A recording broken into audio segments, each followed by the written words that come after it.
Okay तो अच्छा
अच्छा, ये पूछा नहीं आज, तो ये तो और करा देता ना। हाँ ठीक हो गया। तो इसमें जो मैं ढूंढ रहा हूँ क्वेश्चन,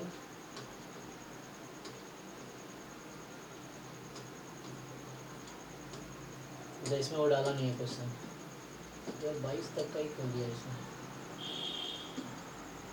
23 का इसमें ऐड नहीं किया है। तो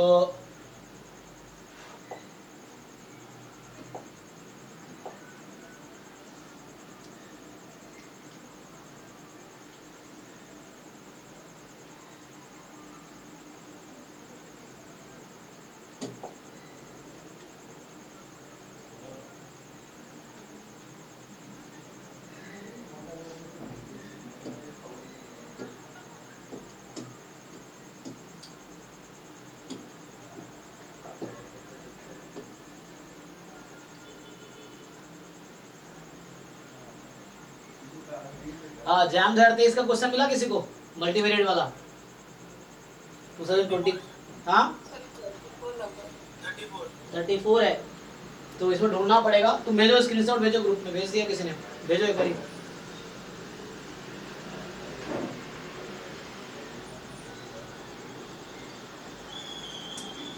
क्योंकि ना इसमें देखो इतना टाइम लगाएगा ये आने में।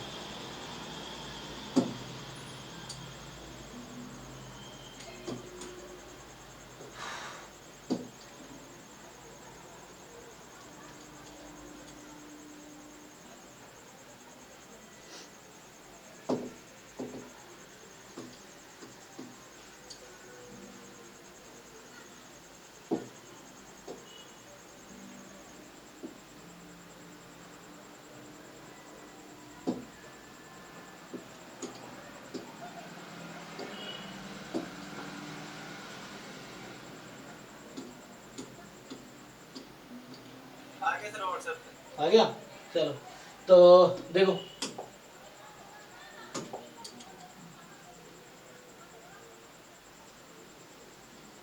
ठीक है, चलो हाँ ये भी है, चलो देखते हैं। तो ये कह रहा है कि पहला जो क्वेश्चन है, हाँ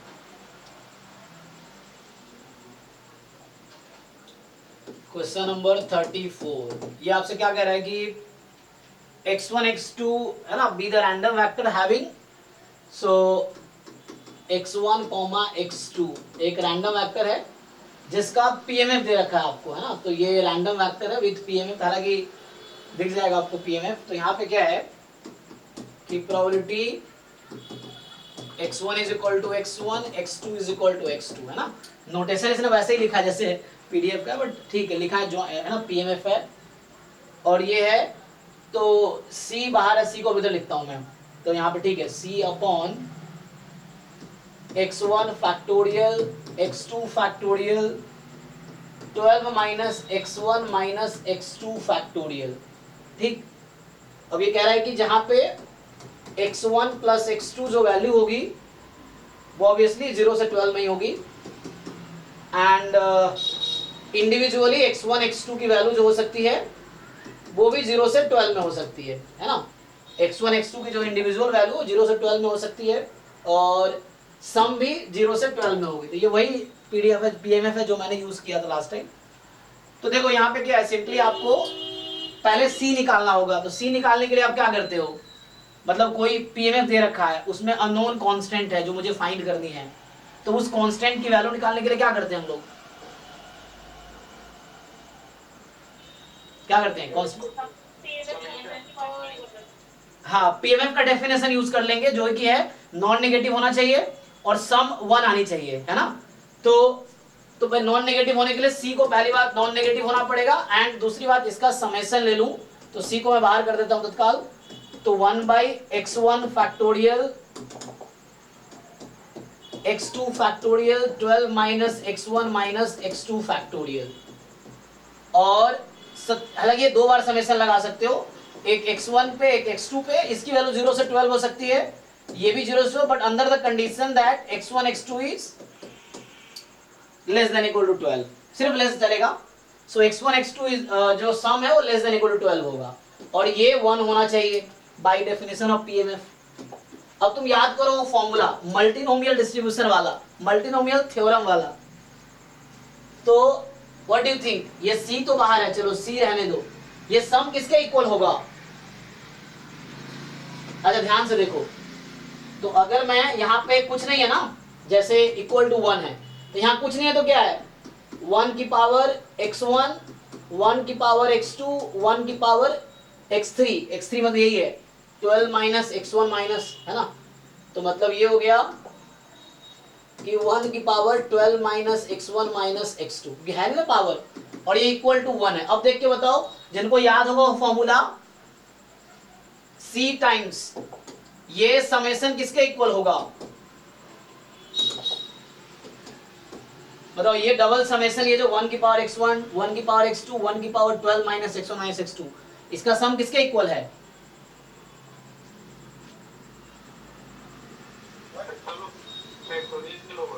हाँ तुम सब भूल गए, चलो याद दिलाता हूं। Double summation x1 from 0 to n, x2 0 to n, x1 plus x2 less than equal to n more than equal to 0, n factorial, एक minute, x1 x2 x3 factorial, चलो x3 मत लिखो, सोलो को मैं लिखता हूं। तो ये हो जाएगा n minus x1 minus x2 factorial, ये है। ये समेशन इक्वल किसके इक्वल होता है कोई बताओ। अच्छा यहाँ पे मैं थोड़ा और लिखता हूं, एक मिनट, a की पावर x1, b की पावर x2, c की पावर x3, तो x3 से मतलब है मेरा n minus x1 minus x2 से, ये किसके इक्वल है, a plus b plus c to the power n। हाँ a प्लस बी प्लस सी की पावर n। तुम कल वाला परसों वाला नोट्स देखो, इसका नाम मैं दिया था, ये क्या है, ट्राइनोमियल थ्योरम, डिस्ट्रीब्यूशन नहीं थ्योरम, ट्राइनोमियल थ्योरम है ये। तुम लोगों ने बाइनोमियल थ्योरम पढ़ा है, देखो ध्यान से, बाइनोमियल थ्योरम क्या जानते हो तुम, मैं इसको लिख के दिखाता हूं। Summation x1 from 1 to n, n factorial upon x1 factorial n minus x1 factorial, a की पावर x1, b की पावर n माइनस x1, किसके इक्वल है,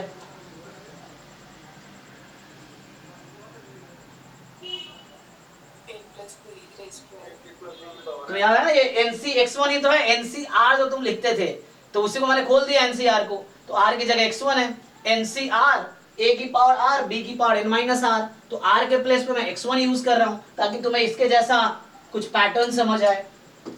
सो ये a प्लस बी की पावर n है, तो ये बाइनोमियल थ्योरम, ये ट्राइनोमियल थ्योरम, ऐसे ही मल्टीनोमियल थ्योरम था, तो इसी बाइनोमियल थ्योरम से बाइनोमियल डिस्ट्रीब्यूशन बना है।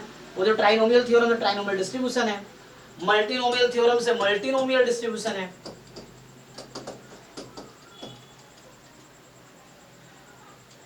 तो यहाँ पे क्या है, यहाँ पे ऐसे ही n टाइम समेशन करोगे तुम, मान लो कितनी बार, जितनी बार करना है। अब यहाँ पे क्या करूंगा मैं कि n factorial, x1 factorial, x2 factorial, xk factorial ऐसा ले लो, और इधर ले लो n minus x1 minus xk factorial, k तक, ठीक है चलो k तक, ओके अब यहाँ पे क्या होगा, ये x1 x2 xk all can take value 0 to n but sum of all should be less than equal to n। ठीक है, अब यहाँ पे क्या होगा, मान लो एक नंबर है a1 की पावर x1 a2 की पावर x2 ak की पावर xk, ये क्वांटिटी किसके इक्वल होगी, बोलो, this is equal to what. अच्छा एक मिनट, एक रह गया, तो एक क्या रह गया, यहाँ पे तुम अगर लिखो, क्योंकि मैंने वो नहीं लिखा है, सो एक मिनट थोड़ा सा मुझे ठीक करना पड़ेगा इसको, क्योंकि उसके जैसा ही लिखना है ना मुझे, तो थोड़ा सा इसको ठीक करता हूँ लिखने में, है ना। जैसे वहां पे लिखा हमने, तो यहाँ पे A B a1 a2 ak लिख दिया ना, तो वहां 2 था, तो एक और लिखना पड़ेगा यहाँ पे मुझे, क्या लिखूं, 3 था, तो यहाँ कुछ और लिख लो ना, जैसे यहाँ ak+1 भी लिखना पड़ेगा मुझे, ताकि n माइनस, है ना, या यहाँ मैं k-1 तक लिखता तो बात वही है, देख लो वहां से राइज करके, सो n माइनस x1 xk तक, ये है पावर, ठीक है। अब सो है ना, जैसे उससे तुम रिलेट कर सकते हो, so this is equal to, ये किसके इक्वल आएगा,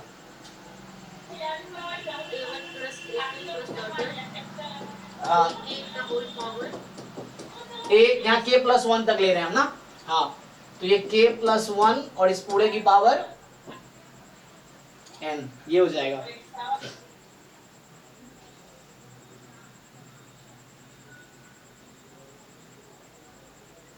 ठीक है, तो यहाँ x1 एक ही था, तो a और b है ना इसकी पावर, तो हमारे केस में क्या प्रोबेबिलिटी में क्या होता है, a+b1 कर देते हैं हम लोग, वहां पे p+q हो जाता है, वो p1 + p2 + p3 इस तरीके से रहता है, तो इसी से बना हुआ है, मैं ये बोल रहा हूँ कि इसी से, तो यहाँ पे देख लो तुम्हारे पास जो है, अब उसको ध्यान से देखो, तो हमें इसको यूज करना है, अभी जो क्वेश्चन हमारा है वो उसको यूज करना है कि n factorial upon x1 factorial x2 factorial n minus x1 x2 factorial, this is a की पावर x1 b की पावर x2 c की power this, a + b + c की पावर दिस। आगे देखो, तो यहाँ पे आओ, तो यहाँ पे तुम्हारे पास 12 फैक्टोरियल की कमी है ना, यहाँ 12, ठीक है, देखो, तो यहाँ पे 12 की कमी है तुम्हारे पास, 12 की कमी क्यों, क्योंकि x1 factorial x2 factorial n minus x1 minus x2, तो ये तो 12 है n की जगह, तो यहाँ 12 फैक्टोरियल की कमी है, तो कोई बात नहीं, 12 फैक्टोरियल से मल्टीप्लाई डिवाइड कर दिया, यहाँ कुछ नहीं था, यहाँ कुछ नहीं था, तो हमने क्या किया, 1 1 1 है, क्योंकि आगे तो कुछ दे नहीं रखा इसने, तो अब बताओ जी इसको मैं क्या लिखूं, तो c अपॉन 12 फैक्टोरियल, इसका सम कितना है, हाँ नहीं नहीं, वो तो 1 टोटल है, मैं इसकी वैल्यू पूछ रहा हूँ, दिस इसका हो जाएगा सर 1+1 मतलब टोटल वैल्यू के पार्ट में 1+1 नहीं, 3 वाली है ना, 1 2 3 3 टर्म ही है, हाँ 1+1+1 की पावर n, ये हो गई 1, क्योंकि 1 2 3 x1 x2 x3, जहाँ x1 + x2 + x3 n हो जाएगा, है ना, कुछ बुक में ऐसा लिखा रहेगा x1 x2 x3, जहाँ पे x1 + x2 + x3 तीनों ऐड करके हमेशा n आएगा, तो ऐसे अभी भी ऐड करोगे तो n ही आएगा, और वहां पे पावर है x1 x a1 a2 a3, तो इस तरह से a1 + a2 + a3 की पावर n, तो ठीक है, तो ये हमारे पास आ गया,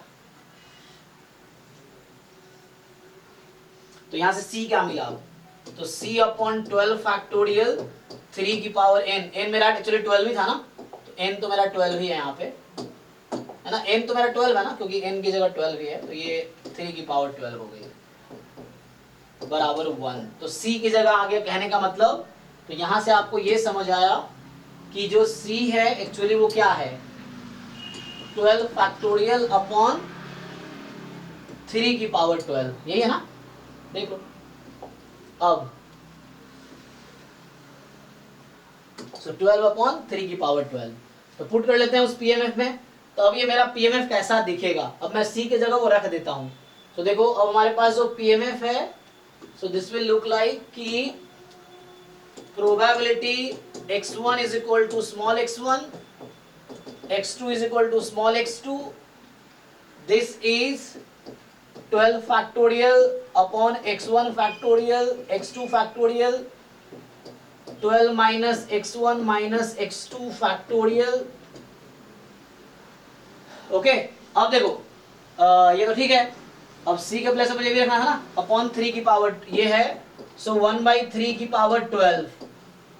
हाँ, इसको तुम फर्दर ब्रेक करोगे क्योंकि 1/3 कॉमन है इसलिए पावर ऐड हो गया। इसका मतलब ये हुआ एक्चुअली कि कहीं ना कहीं ये ऐसा है, 1/3 की पावर x1, 1/3 की पावर x2 एंड 1/3 की power 12 minus x1 minus x2। तो ये चूंकि सेम ही है इसलिए पावर ऐड हो के 1 हो गया एक्चुअली। सो पावर ऐड हो गया, क्या हो गया, 1 हो गया, है ना। देखो, तो ये पावर ऐड होकर टोटल, सॉरी 1 कह रहा हूं, पावर ऐड होकर 12 हो गया। तो सारे पावर ऐड होके 12 हो गया आपका। अब यहां तक ठीक है। तो ये अब हमने पीएमएफ फाइंड कर लिया। पहले सी अननोन था तो सी निकाला, ये ट्राइनोमियल थ्योरम यूज हुआ यहाँ पे, तो उससे ये हो गया, मतलब मल्टीनोमियल थ्योरम यूज हुआ। तो मतलब कहीं कहीं मल्टीनोमियल डिस्ट्रीब्यूशन, तब आपको दिख रहा होगा कि ये ट्राइनोमियल डिस्ट्रीब्यूशन। मैं ऐसा बोल सकता हूं अब कि x1, x2 का जो डिस्ट्रीब्यूशन है वो ट्राइनोमियल डिस्ट्रीब्यूशन है विथ पैरामीटर n तो 12 है, p1 p2 p3 क्या है यहाँ पे, p1 p2 नहीं, p1 p2 बस बताओ, है ना। p3 तो ऑब्वियसली 1 माइनस है ना, failure 1 minus p1 minus p2 हो जाएगा। तो ये सक्सेस 1 सक्सेस 2, क्योंकि यहाँ दो के नहीं काम कर रहा हूँ, तो n p1 p2 n p1 p2 बस काफी है। अब देख लो पूछा गया है इस क्वेश्चन में, तो ये तो अभी तो डिस्ट्रीब्यूशन निकल गया। आप then which of the following statement is are true. तो अब आप याद करो कि हमारे पास ये ट्राइनोमियल है, तो इंडिविजुअली x1 का डिस्ट्रीब्यूशन क्या होगा, यहां से मार्जिन ऑफ x1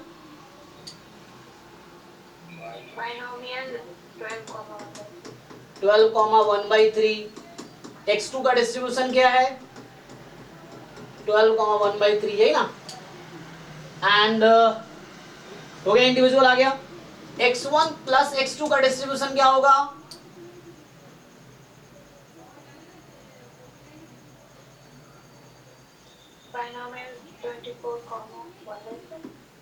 आप रिवाइज नहीं किए हो, वो इंडिपेंडेंट में होता है।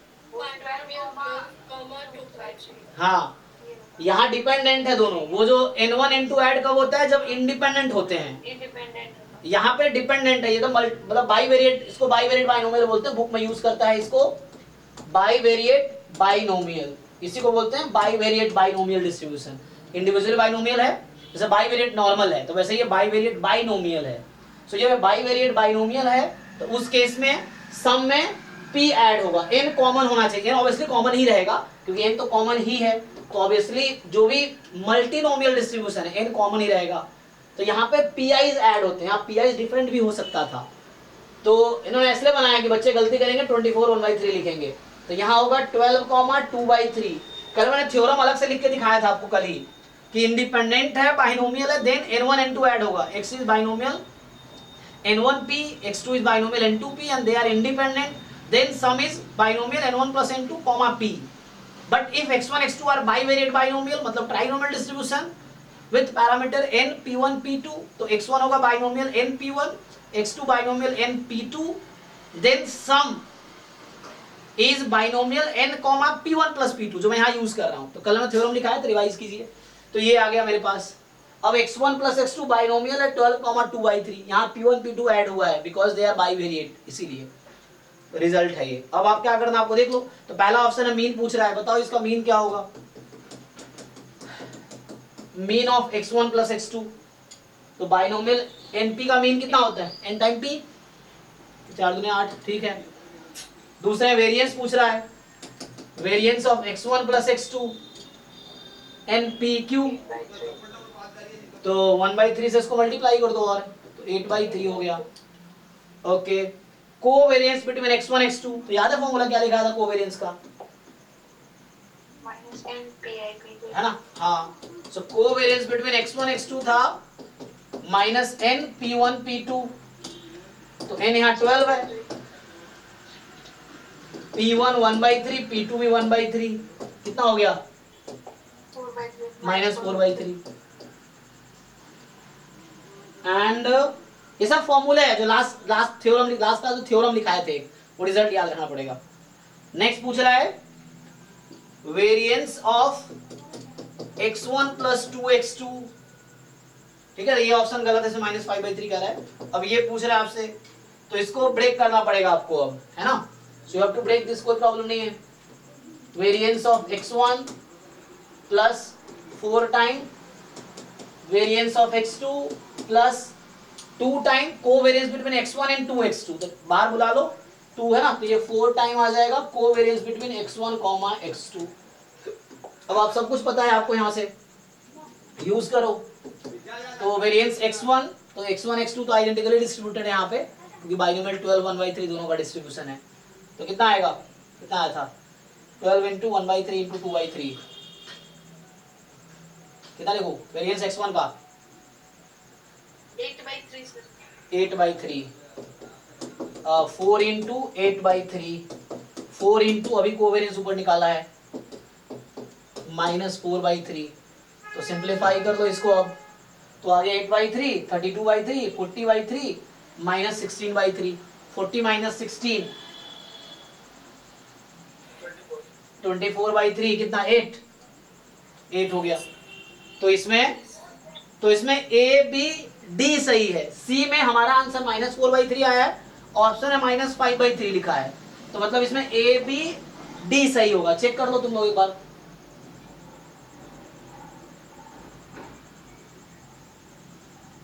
अगर कोई डाउट है बताओ, अभी कुछ डाउट इस क्वेश्चन में हो तो बोलो।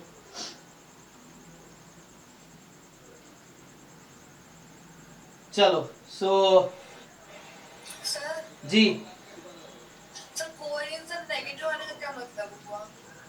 अच्छा कोवेरिएंस नेगेटिव आने का क्या मतलब है, जैसे कोवेरिएंस नेगेटिव है तो कोरिलेशन कोएफिशिएंट भी नेगेटिव होगा।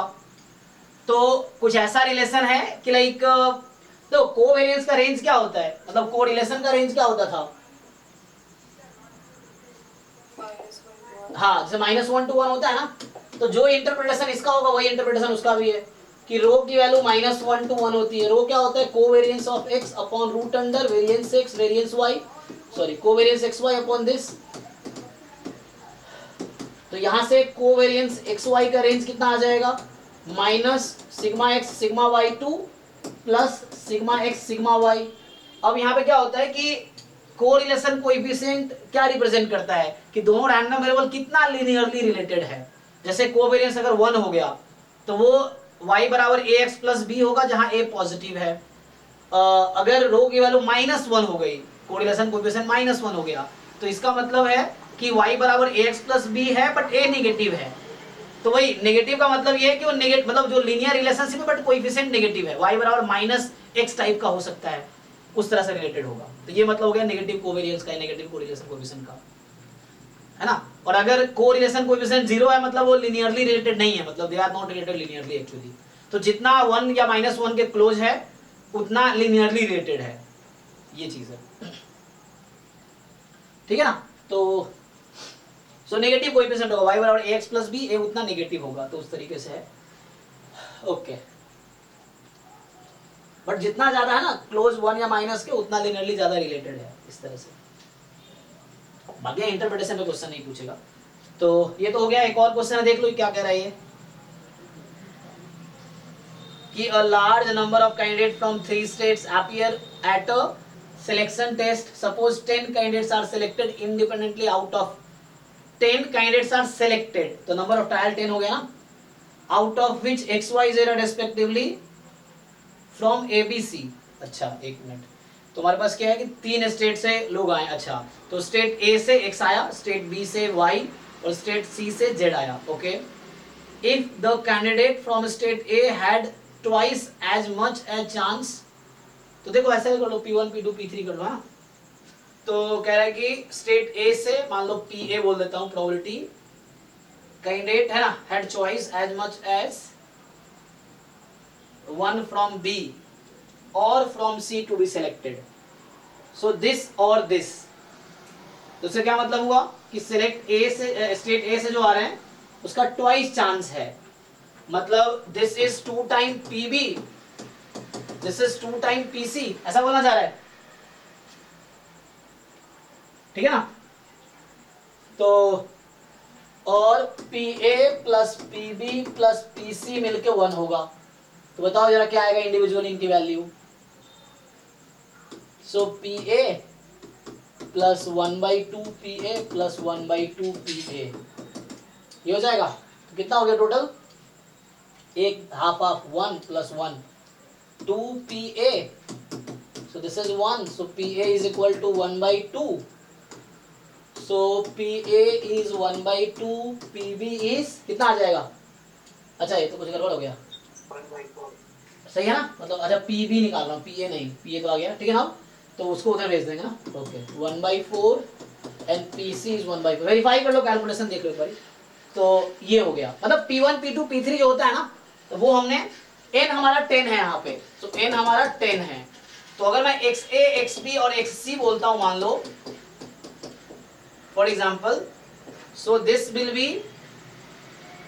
है ना, तुम दो पे भी काम कर सकते हो, तीसरा ऑब्वियसली वो होगा, तो आप चाहो तो 3 रैंडम वेरिएबल लो तो भी चलेगा, 1 2 लोगे तो भी चलेगा, क्योंकि मर्जी आपको, मैं कल डिफाइन किया था, तो अगर मैं सिर्फ इतना लिखूं तो भी कोई प्रॉब्लम नहीं है।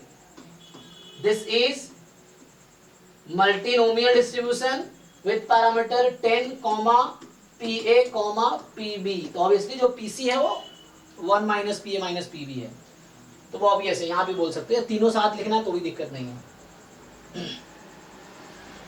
अब क्या बोल रहा है ये,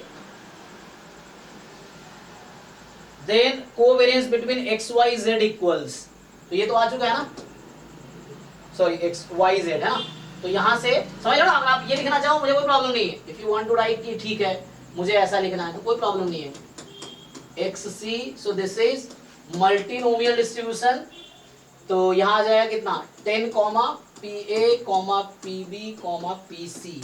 अब एक चीज नोट करो, जैसे पिछला में PA PB लिखा था तो वहां सम जरूरी नहीं है 1 होगा PA और PB का, बट यहाँ सम 1 हो जाएगा, कोई प्रॉब्लम नहीं है, तो लास्ट वाले टर्म खुद ही अलग हो जाएंगे, ये बिल्कुल वैसे ही है, देखो जैसे शुरू में XA XB लिखा था, जैसे यहाँ पे देखो ध्यान से, मैं इस क्वेश्चन में चाहता, इस क्वेश्चन में भी, कहाँ गया तुम्हारा क्वेश्चन, ये है ना, तो ध्यान दो, ये x1 x2, ये 12 - x1 - x2 है, तो मैं इसको रीनेम करके x3 कर दूं मान लो, तो ये हो जाएगा x1 फैक्टोरियल x2 x3, तो यहाँ पे मैं लिख सकता था कि x1 x2 x3 multinomial distribution with parameter 12 1/3 1/3 1/3, तुमने एक को इग्नोर किया ना मैंने यहाँ पे, क्योंकि यहाँ 3 था, मैं एक को नहीं लिखा, वो लिख सकता था मैं कि x1 x2 x3 is multinomial distribution with 12 1/3 1/3 1/3, तो भी कोई प्रॉब्लम नहीं है, तो उस केस में तुम अगर ये वाला पीएफ लिखोगे तो अभी आंसर वही आएगा, तो आपको बस समझना पड़ेगा दोनों सेम है, but then PMF same generate करेगा, तो ये कर लो, कोई दिक्कत नहीं है। इंडिविजुअली क्या होगा, तो इंडिविजुअली XA का डिस्ट्रीब्यूशन कितना है, ये तो समझ आई गया ना, है ना, XA का डिस्ट्रीब्यूशन कितना है,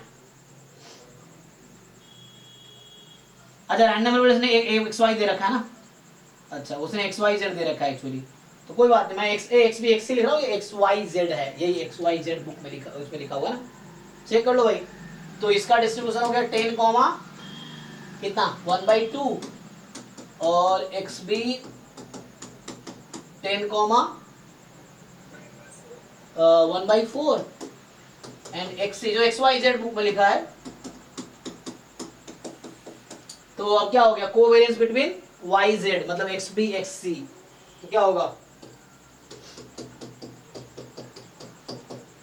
-n PB PC, तो कितना आ गया -10 अपॉन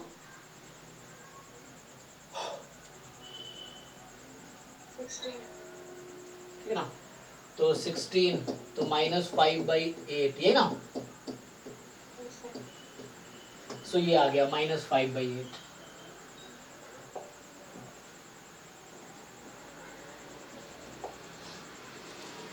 चेक करो आंसर ये ना, तो कर तो दिया किसी ने सॉल्व, ठीक है, तो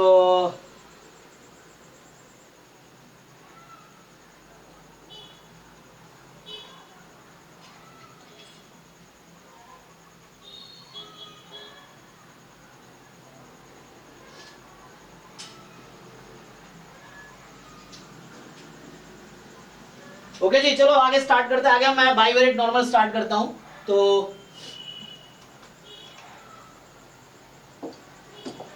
अभी हमने क्या देखा, मल्टीनोमियल डिस्ट्रीब्यूशन, जो कि बाइनोमियल से जनरलाइज हुआ है, लास्ट क्लास में देखा था, तुम क्वेश्चन सॉल्व करो, जो भी डाउट्स है तब क्लास में पूछो 6 to 7 में, या इस क्लास में असाइनमेंट भी सॉल्व करके देखो, PYQs भी, तो मेनली कॉन्सेप्ट तो बता दिया, क्वेश्चंस किसी बुक से, गुप्ता बोर्ड वाली बुक में भी होगा, या कोई तुम ऑनलाइन है ना एक बार जस्ट कुछ क्वेश्चन प्रैक्टिस कर सकते हो मल्टीनोमियल डिस्ट्रीब्यूशन पे, कोई क्वेश्चन फंसे तो तुम पूछो ये। चलो तो अभी मैं स्टार्ट करता हूँ बाईवेरिएट नॉर्मल। सो बाईवेरिएट नॉर्मल डिस्ट्रीब्यूशन, ठीक है ना। तो जैसे अभी ट्राइनोमियल डिस्ट्रीब्यूशन में था, बाईवेरिएट बाइनोमियल था, है ना। जैसे x1 x2 bivariate binomial with parameter n p1 p2 इस तरह से है, तो यहां भी ऐसे ही होगा। सो a random vector let's say x1 comma x2 has bivariate normal distribution with parameters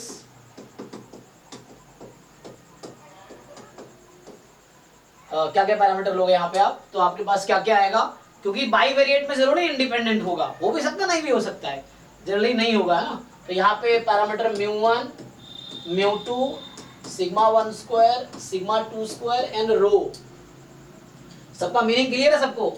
सो μ1 का मतलब है x1 का मीन, μ2 का मतलब x2 का मीन, σ1 स्क्वायर x1 का वेरिएंस, σ2 स्क्वायर x2 का वेरिएंस, रो क्या है correlation coefficient between x1 x2, ठीक है। तो कोवेरिएंस नहीं है ना, कोरिलेशन कोएफिशिएंट मतलब कोवेरिएंस अपॉन σ1 σ2, ये पैरामीटर है। तो इसको ऐसा भी लिखते हैं, दैट इज, हम लोग ऐसा लिखेंगे, that is x1 x2 has bivariate normal distribution, bn लिख लो या bvn लिख लो। So has bivariate normal distribution with parameter μ1 μ2 σ1 square σ2 square rho, इस तरीके से। So μ1 μ2 σ1 square σ2 square rho. If and only if, तो अभी तक हम लोग जो भी डिस्ट्रीब्यूशन डिफाइन करते आए वो पीडीएफ या पीएमएफ के थ्रू ही डिफाइन करते हैं ना, जितने भी मैंने स्टैंडर्ड डिस्ट्रीब्यूशन डिफाइन किया वन वेरिएबल में, मतलब यूनिवेरिएट में, या यहाँ पर भी बाईवेरिएट देख रहे हैं कि बाईवेरिएट बाइनोमियल या मल्टीनोमियल, या ये बाईवेरिएट नॉर्मल है, तो सबको हमने पीडीएफ या पीएमएफ से डिफाइन किया है। तो मैं इसको है ना पीडीएफ से ही डिफाइन करता हूँ। सो बताओ भाई क्या होता है इसका joint PDF. So joint PDF of x1 x2 is,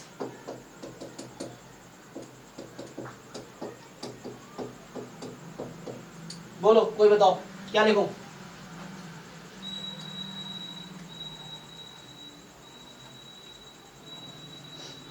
PDF याद है तुम लोगों को?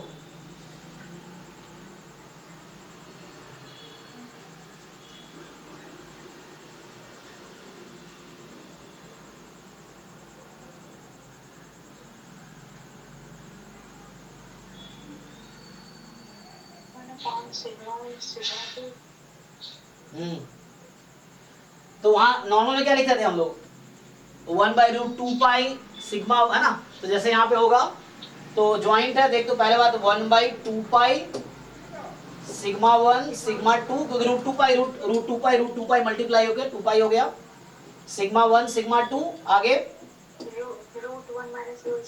√1 minus rho square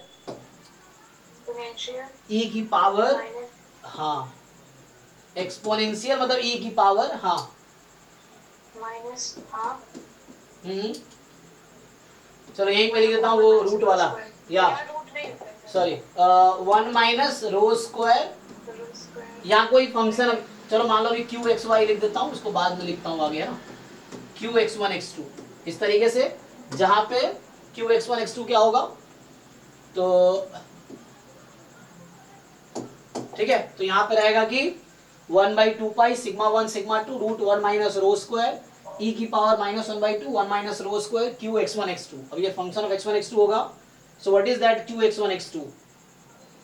x1 minus μ1 upon σ1 का square plus x2 minus μ2 upon σ1। एक मिनट, q ये हो गया, तो ये आपका होगा x1 minus μ1 upon σ1 whole square x2 minus mu two upon sigma 2 का होल स्क्वायर, आगे minus minus 2 rho rho x1 minus mu1 upon sigma 2 into x2 sigma 1, हाँ, और y minus mu two upon, अच्छा y नहीं x2, तो x2 minus mu two upon sigma 2।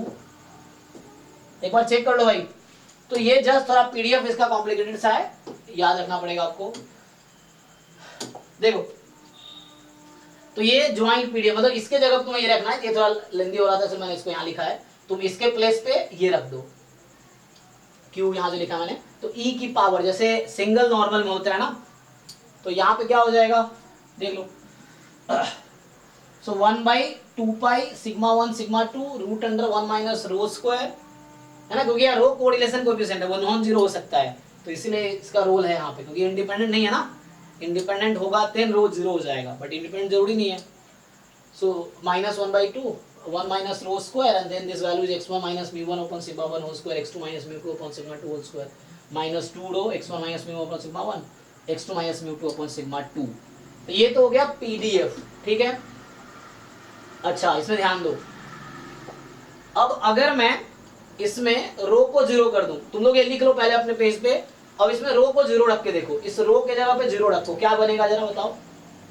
आप रो को zero रख दो इसमें, तो देखो अब इसलिए बता रहा हूं कि रो को जीरो पुट कर रहा हूं अभी मैं, तो जो मैं रो को जीरो पुट करूंगा तो जो हमारा ज्वाइंट पीडीएफ अभी आया है दैट विल रिड्यूस इनटू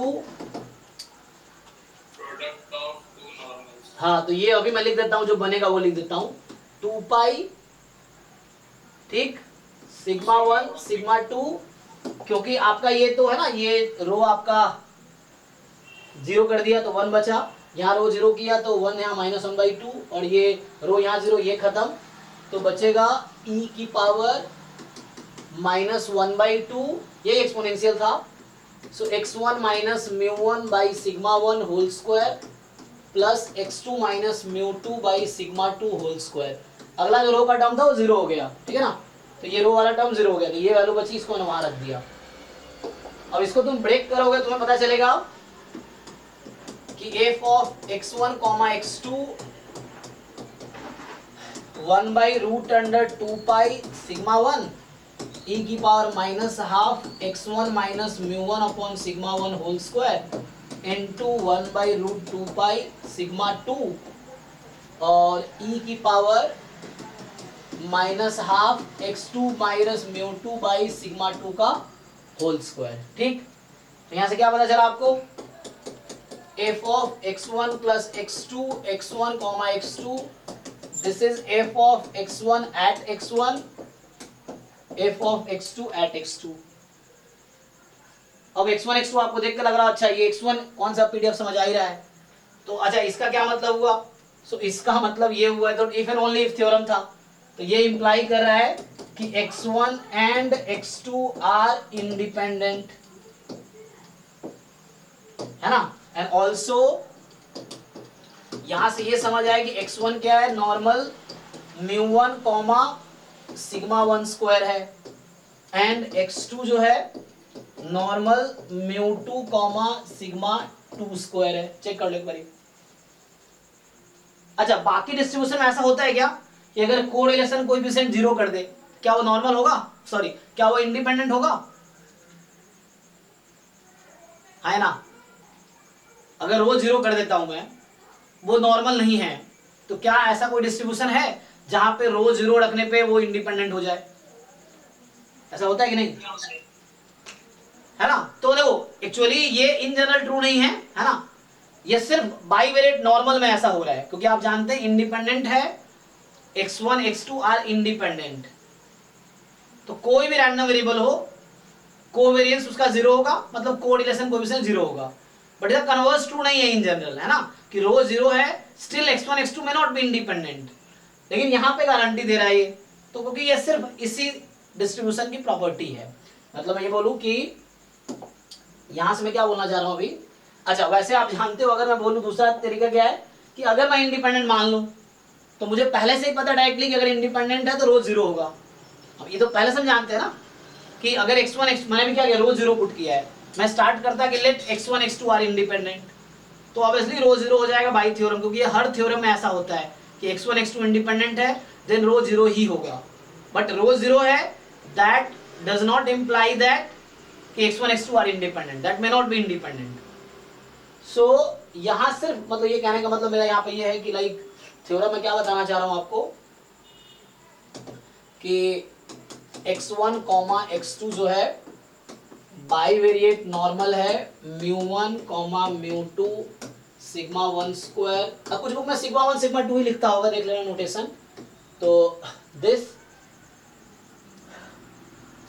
ठीक है ना, ऐसा है। सो यहाँ पे क्या होता है कि बाईवेरिएट नॉर्मल है, मैं बता दिया पहले ही कि x1 x2 का डिस्ट्रीब्यूशन बाईवेरिएट नॉर्मल। यहाँ ये बोल रहा हूं मैं कि x1 and x2 are independent if and only if rho is equal to 0। ये सिर्फ if and only if सिर्फ बाईवेरिएट नॉर्मल में ही होता है और कहीं नहीं होगा, ठीक। अदरवाइज इन जनरल क्या होता था, इन जनरल रिमार्क है ना, मैं बोल देता हूं, इन जनरल मतलब कोई भी डिस्ट्रीब्यूशन है rho is equal to 0 does not imply independence।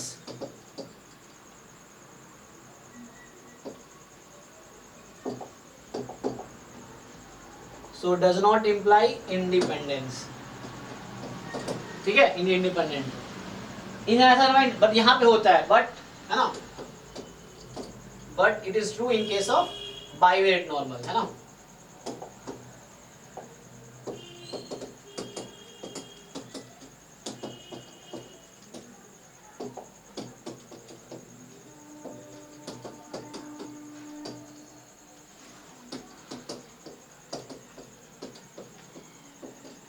ठीक है, तो बाईवेरिएट नॉर्मल केस में इंप्लाई करता है, बाकी तो तुम थ्योरम ऑलरेडी जानते हो, है ना।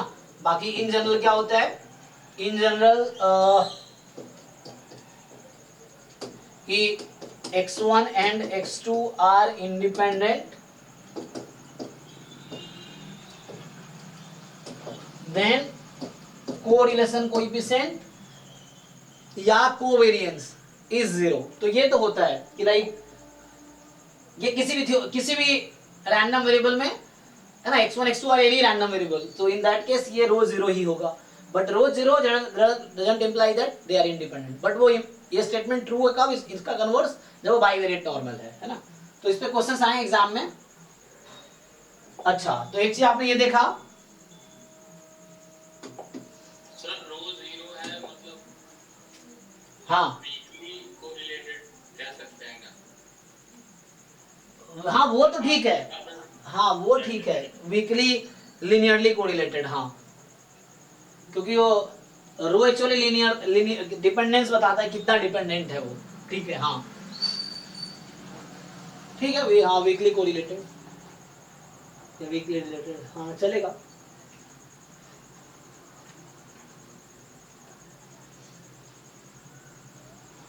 अभी तो बस स्टेटमेंट बताया हमने ना। एक और इंपॉर्टेंट रिजल्ट ये है, अभी तो रिजल्ट बता रहा हूँ, क्वेश्चन कराता हूँ मैं अभी। तो हमने भी डिफाइन किया बाईवेरिएट नॉर्मल पीडीएफ के थ्रू, फिर ये बताया कि यहाँ पे रो जीरो होने का मतलब इंडिपेंडेंट है, इंडिपेंडेंट होने का मतलब रो जीरो है, ठीक। तो अब एक और रिजल्ट में दिखा देता हूँ कि लाइक तुमने अभी देखा है, जैसे थ्योरम ये है कि let x1 is normal μ1 comma sigma 1 square and x2 is normal μ2 comma sigma 2 square. तो x1 क्या है, नॉर्मल है विद दिस एंड, और यहाँ पे है आर इंडिपेंडेंट, मान लो दोनों इंडिपेंडेंट है, are independent, then x1 and x2, या ऐसा बोल दूं मैं, x1 कॉमा x2 हैज, तो ये जो रैंडम वेक्टर है, सो जो रैंडम वेक्टर है, random vector x1 comma x2 has bivariate normal distribution, if and only if ये है तो ये तो कोई दिक्कत नहीं है, इफ एंड ओनली इफ भी लिख सकता हूं मैं, if and only if, oh sorry, तो इंडिपेंडेंट जरूरी नहीं है फिर, तो यहाँ पे अभी वन वे ही लिखो, क्योंकि इंडिपेंडेंट हटाना पड़ेगा, वो मैं बाद में लिख दूंगा उसका।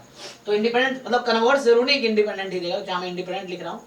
तो ठीक है, अभी देखो कि x1 क्या है, नॉर्मल μ1 सिग्मा 1 स्क्वायर है, x2 नॉर्मल μ2 सिग्मा 2 स्क्वायर है, अलग अलग दो रैंडम वेरिएबल है, लेकिन वो इंडिपेंडेंट है। तो मतलब क्या हो रहा होगा कि रो जीरो हो गया, रो जीरो हो गया तो मैं देखा कि जो ज्वाइंट पीडीएफ है x1 x2 का, वो मतलब प्रोडक्ट करोगे इन दोनों के पीडीएफ का तो ज्वाइंट के इक्वल आ जाएगा। तो यहाँ कहना ही चाह रहा हूँ कि x1 x2 has bivariate normal distribution, bivariate normal distribution, that is कि x1 x2 का डिस्ट्रीब्यूशन होगा बाइवेरिएट नॉर्मल विथ पैरामीटर क्या क्या होगा, μ1 μ2 सिग्मा 1 स्क्वायर सिग्मा 2 स्क्वायर, आगे क्या होगा,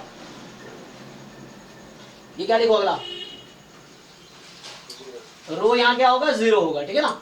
तो रो की वैल्यू यहाँ पे जीरो होगी क्योंकि इंडिपेंडेंट है। फिर से देखो, अब मैं दूसरा रिमार्क लिखता हूं, वो थ्योरम नहीं है। रिमार्क ये है कि मान लो if x1 is normal μ1 comma sigma 1 square and x2 is normal μ2 comma sigma 2 square, ठीक है। तो क्या होगा,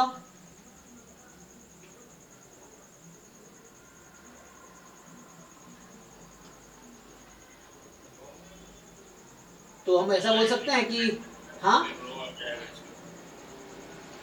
हाँ इसमें रो आ जाएगा। और but what can you say about sum, उस केस में अगर मैं बोलूं तुम्हें तो उससे पहले एक और थ्योरम लिखाता हूं, फिर मैं रिमार्क लिखाता हूं। एक और थ्योरम लिखाता हूं पहले मैं कि ठीक है, मतलब वो ठीक है। अभी देखो, अच्छा इसका कन्वर्स अगर लिखूं मैं, कन्वर्स क्या लिख रहा था, देखो कई सारे रिजल्ट है, तुम्हें याद रखना, इस पे क्वेश्चंस बनते हैं। सो थ्योरम क्या है कि मान लो ऐसा है, इफ x1 x2 ये जो है बाइवेरिएट नॉर्मल है with parameter μ1 μ2 sigma 1 square sigma 2 square rho, इस तरह से कि x1 x2 क्या है, bivariate normal with parameter μ1 μ2 sigma 1 square sigma 2 square rho. Then x1 का डिस्ट्रीब्यूशन क्या होगा, मतलब मैं बोल रहा हूं मार्जिनल ऑफ x1 एक्चुअली, है ना। तो x1 का डिस्ट्रीब्यूशन क्या होगा, व्हाट इज x1,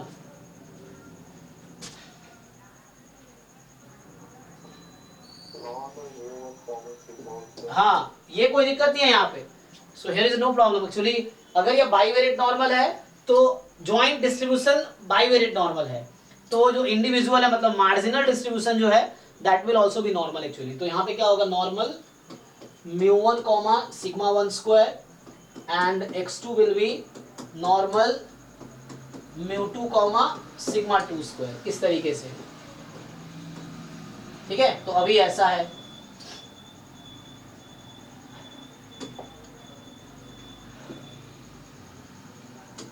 ये कोई दिक्कत नहीं है, मार्जिनल यहाँ पे ओके है।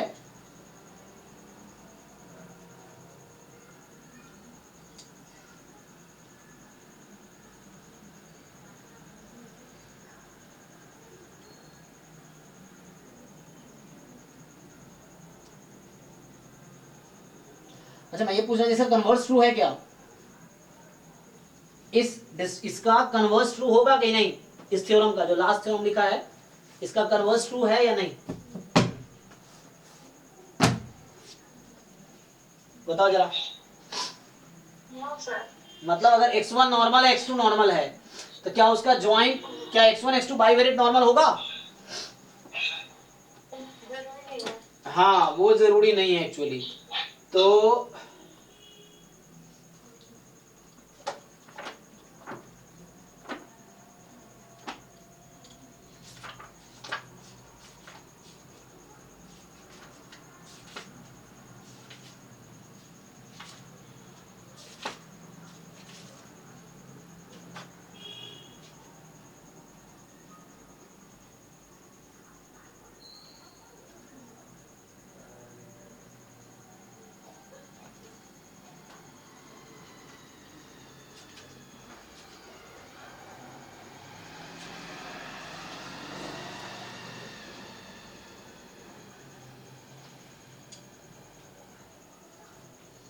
जैसे है ना, तो यहाँ पे तो ठीक है,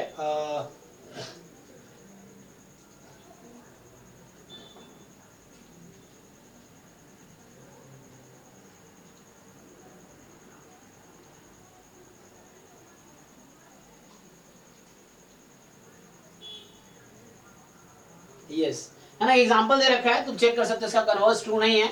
तो जो रिमार्क है मैं ये बोलना चाह रहा हूँ, है ना, वरना इवन ऑनली अगर x1 जो शुरू में लिख रहा था मैं, इंडिपेंडेंट हटा दो इसमें से, तो x1 जो है नॉर्मल μ1 कॉमा सिग्मा 1 स्क्वायर है, एंड x2 जो है नॉर्मल μ2 कॉमा सिग्मा 2 स्क्वायर है, ठीक। देन हाँ, x1 कॉमा x2 क्या होगा, this may not B bivariate normal. समझो ये रिजल्ट क्या बोल रहा है कि अगर x1 x2 अगर joint distribution is bivariate normal, then individual are normal, that's okay. But if individually two different random variables are there and they are normally distributed, मतलब दोनों का डिस्ट्रीब्यूशन नॉर्मल है, देन उसका ज्वाइंट जरूरी नहीं है कि वो बाइवेरिएट नॉर्मल ही होगा, ये कहना चाह रहा, that may not B bivariate normal. इसका एक काउंटर एग्जांपल, मतलब इस स्टेटमेंट को प्रूव करने के लिए यहाँ पे तुम पेज 233 वीके रोहतगी वाली जो बुक है ना, वीके रोहतगी एंड सलाह वाली जो बुक है, उसमें 233 पे एक एग्जांपल दे रखा है ना, कि एक जॉइंट डिस्ट्रीब्यूशन दे रखा है जो बाइवेरिएट नॉर्मल नहीं है, लेकिन उसका मार्जिनल डिस्ट्रीब्यूशन क्या आता है, नॉर्मल आता है। तो कहने का मतलब ये है कि मार्जिनल अगर नॉर्मल है तो जरूरी नहीं वो बाइवेरिएट नॉर्मल होगा, ठीक है ना। So if marginal distributions are normal, then joint is not necessarily normal। जैसे एग्जांपल दे रखा है हमें कि एक एग्जांपल है जहां जॉइंट नॉर्मल नहीं है but individually marginal distribution normal आएगा, तो you can check page number 233 VK Rohatgi वाली जो बुक है उसमें रिमार्क नंबर 2 में दे रखा है इस तरीके से।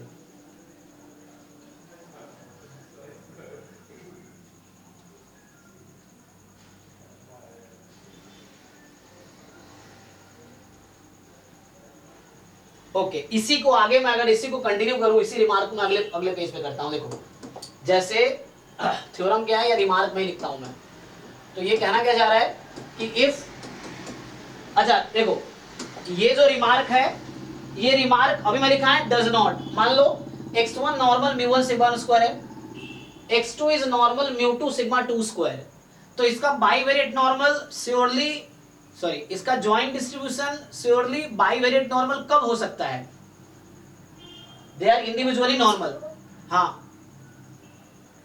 कब होगा, जब वो इंडिपेंडेंट नहीं होंगे, कोरिलेटेड होंगे। नहीं इंडिपेंडेंट, वही पूछ रहा हूं मैं, इंडिपेंडेंट नहीं होंगे या इंडिपेंडेंट होंगे, डिपेंडेंट होंगे, हाँ डिपेंडेंट होंगे मतलब वही। अच्छा ओके, इंडिपेंडेंट जब होगा तब गारंटी मिलेगा हमें कि like joint is bivariate normal, मतलब x1 is individual normal, x2 is individual normal. अब इस दोनों का जॉइंट जो आएगा बाइवेरिएट नॉर्मल की गारंटी तब मिलेगी जब वो इंडिपेंडेंट है। If they are independent then individually दो अलग अलग नॉर्मल दे रखा है तो उसका जॉइंट नॉर्मल बाइवेरिएट नॉर्मल ही होगा, वो पीछे हमने देखा है, क्योंकि जब इंडिपेंडेंट है तो जॉइंट को मल्टीप्लाई कर देंगे दोनों इंडिविजुअल पीडीएफ को, वो बाइवेरिएट नॉर्मल पे आ जाएगा तो रो जीरो हो जाएगा, क्योंकि इफ नॉन लीफ होता है। बट मैं इसी को आगे मैं सपोर्ट ये कर रहा हूँ कि जैसे इसी को कंटिन्यू कर रहा हूँ कि x1 is normal μ1 comma sigma 1 square and x2 is normal μ2 comma sigma 2 square, ऐसा है। देन मैं आपसे क्वेश्चन ये पूछ रहा हूँ कि what can you say about x1 plus x2, क्या x1 प्लस x2 नॉर्मल होगा, यस और नो, यस सर, नो। सो अगर x1 नॉर्मल है x2 नॉर्मल है तो कोई जरूरी नहीं है कि x1 प्लस नॉर्मल ही होगा, बट फिर से गारंटी कब मिलेगी, हाँ जब इंडिपेंडेंट होगा, इंडिपेंडेंट काफी है ना। तो अगर वो इंडिपेंडेंट है, आईआईटी में दो चीज आ गया, इंडिपेंडेंट एंड आइडेंटिकली डिस्ट्रीब्यूटेड, सिर्फ इंडिपेंडेंट काफी है कि x1 x2 दोनों नॉर्मल है और इंडिपेंडेंट है, देन गारंटी है कि सब नॉर्मल होगा, बट इन जनरल गारंटी नहीं है। यहां बोल रहा हूं कि this may not be normal random variable, अब इस पे एग्जाम में इन्हीं सब पे क्वेश्चन बन के आता है, यही एक ऑप्शन होगा कि this normal then sum is normal, option is no. But इसी में अगर थ्योरम बनाऊं तो थ्योरम ये बनेगा कि ओके कि like if x1 is normal mu1 comma sigma 1 square and x2 is normal mu2 comma sigma 2 square and they are independent,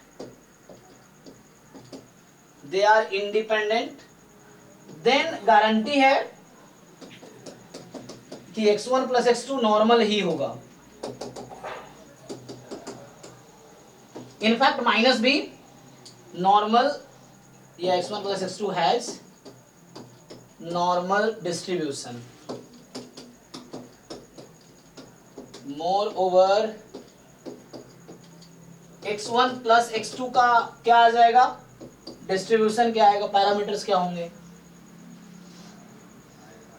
देखो तो यहाँ इंडिपेंडेंट वर्ड इंपोर्टेंट था, ऊपर वाला मे नॉट क्यों हुआ, हाँ तो यहाँ आएगा mu1 प्लस mu2, इसका मीन निकाल लो, इसका वेरिएंस निकालो, sigma 1 square plus sigma 2 square plus covariance 0 होगा क्योंकि इंडिपेंडेंट ले रखा है हमने, तो ये चीज है। अच्छा इसको हाँ वहाँ पे रैंडम वेक्टर होगा या रैंडम वेरिएबल, कहाँ पे, नॉर्मल रैंडम वेरिएबल, ये ज्वाइंट है तो रैंडम वेक्टर, सिंगल है तो रैंडम वेरिएबल। वेक्टर का मतलब क्या है, more than one random variable एक साथ लिख रहे हैं हम लोग, ठीक है ना। सिंगल लिख रहे हैं तो रैंडम वेरिएबल है, जब ब्रैकेट में है तो रैंडम वेक्टर होगा। तो यहाँ हर जगह तो सिंगल ही लिख रहे हैं तो हर जगह रैंडम वेरिएबल है, यहाँ वेरिएबल है, यहाँ भी है ना वेरिएबल ही रहेगा, ठीक है ना। रैंडम वेक्टर कब बोलते हैं, जब ऐसा लिखूंगा मैं, जब ऐसा लिखूंगा तो रैंडम वेक्टर होगा, x1 x2 x3। जब ब्रैकेट में एक साथ लिखेंगे तब रैंडम वेक्टर होगा।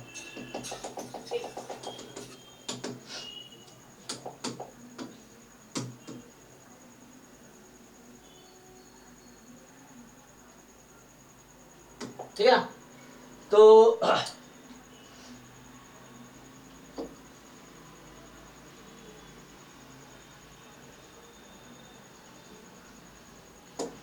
अच्छा ठीक है, इसमें किसी को डाउट तो नहीं है, मतलब सिंपल कहने का मतलब है कि x1 x2 are just normal, then their joint distribution may not be normal, their sum may not be normal, their difference may not be normal. यहाँ डिफरेंस भी हो जाएगा तो मैं इसका जनरलाइज थ्योरम दिखा देता हूँ। तो जनरलाइज थ्योरम ये है कि है ना, इसी को अगर एक्सटेंड कर दूं मैं, थ्योरम ये है कि if x1 is normal mu1 comma sigma 1 square and x2 is normal mu2 comma sigma 2 square, ठीक है, and both are independent, ये दोनों independent है, then ठीक है ना,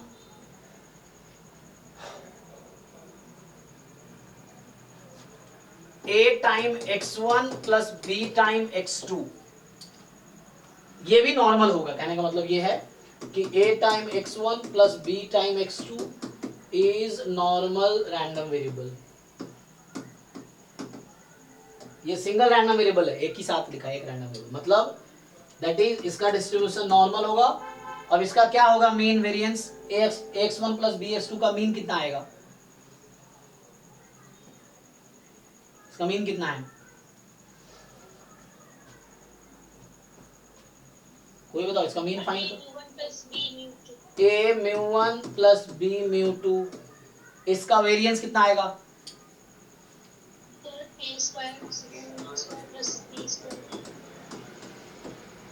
इस तरीके से। तो a square sigma 1 square plus b square sigma 2 square, क्योंकि इंडिपेंडेंट ले रखा है कोवेरिएंस 0 है। अच्छा इसको मैं जनरलाइज भी कर देता हूं, तो हालांकि ये ओके मैं इफ एंड ओनली भी कर सकता था, कोई दिक्कत नहीं यहाँ पे, है ना। हाँ इफ एंड ओनली भी बोल सकता था मैं इस थ्योरम में, फॉर ऑल, यहाँ देखो ये बोलना चाह रहा हूं मैं, for all a belongs to real number and b belongs to real number, चाहे a b कोई भी रियल नंबर ले लो, तो मतलब a को अगर मैं 1 लूँ, b को 1 लूँ तो सम हो गया, a को 1 b को -1 लूंगा तो डिफरेंस हो गया, इस तरीके से,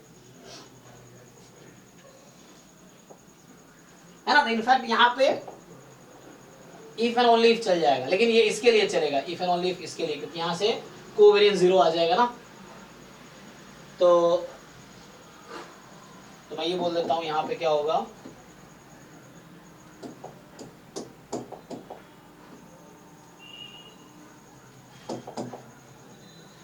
तो ये जो है तुम्हारे पास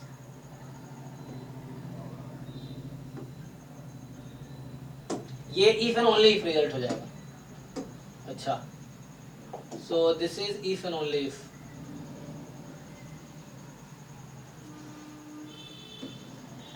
ठीक है ना, तो this result is if and only if. तो ये तुम्हारा इफ एंड ओनली इफ हो जाएगा। सो ठीक है, तो यहां से आ जाएगा a μ1 b μ2 a square sigma 1 square b square sigma 2 square. ठीक है, तो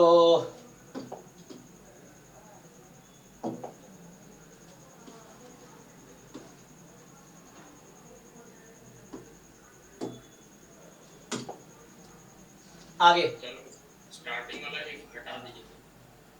हाँ, तो अब ऐसा लिख दो, कोई बात नहीं। हाँ, तो स्टेटमेंट थोड़ा ना, so random variables x1 and x2 are independent if and only if they have this distribution.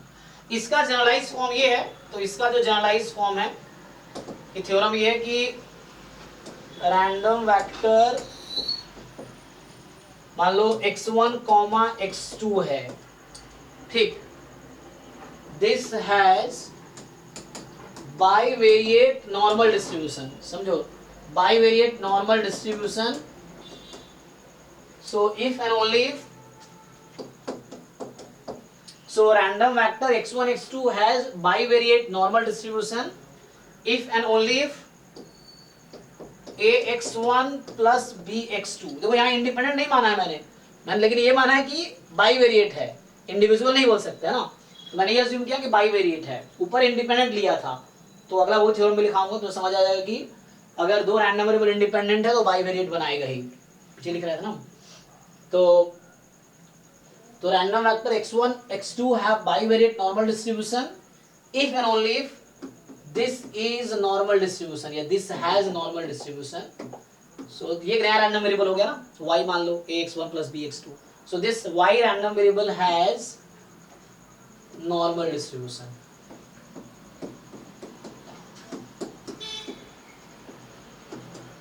for all a belongs to r and for all b belongs to r। ठीक है, तो इस तरीके से आ जाएगा,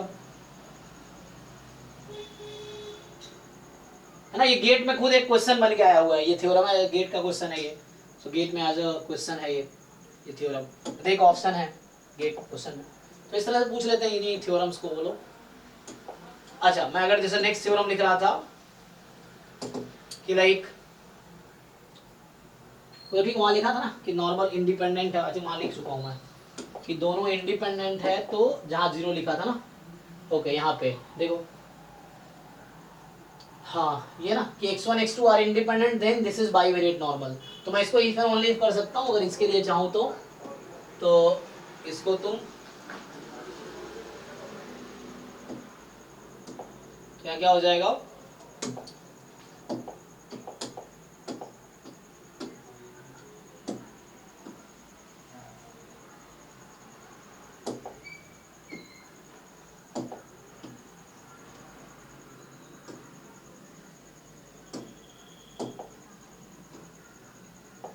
देखो तो यहाँ पे क्या है कि रैंडम वेरिएबल है तुम्हारे पास, रैंडम वेरिएबल्स x1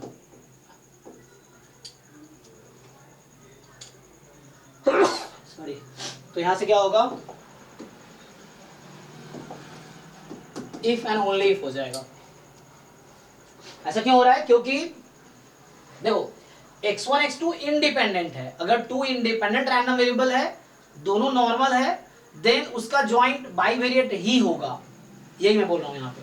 तो यहाँ कोरिलेशन कोएफिशिएंट 0 है और इसीलिए इसका कन्वर्स भी ट्रू है, क्योंकि x1 x2 bivariate normal with covariance 0 है, कोरिलेशन कोएफिशिएंट 0 है, मतलब कोवेरिएंस भी 0 होगा। तो कोवेरिएंस 0 है तो मतलब वो इंडिपेंडेंट होगा, और नॉर्मल है तो नॉर्मल का जो मार्जिनल डिस्ट्रीब्यूशन, इंडिविजुअल डिस्ट्रीब्यूशन जो होगा वो भी नॉर्मल ही होगा। बाईवेरिएट है तो, जैसे बाईवेरिएट बाइनोमियल था जो कि ट्राइनोमियल या मल्टीनोमियल डिस्ट्रीब्यूशन है, तो तुम्हें मल्टीनोमियल दे रखा है तो इंडिविजुअली वो क्या होगा, बाइनोमियल ही होगा। यहाँ ऐसे ही मल्टीवेरिएट नॉर्मल है तो इंडिविजुअली मतलब मार्जिनल नॉर्मल ही होगा। ओके है, देख लो।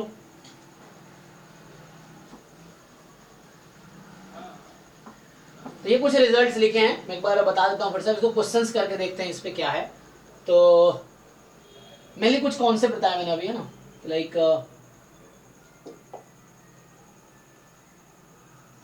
तो इसलिए इंडिपेंडेंट होना जरूरी रहता है यहाँ पे। जैसे एक क्वेश्चन अभी है ना, जैसे मैं खुला था असाइनमेंट, देखो जरा यहाँ पे है, इसी क्वेश्चन में देखो, यहाँ देखो, जैसे ये क्वेश्चन है,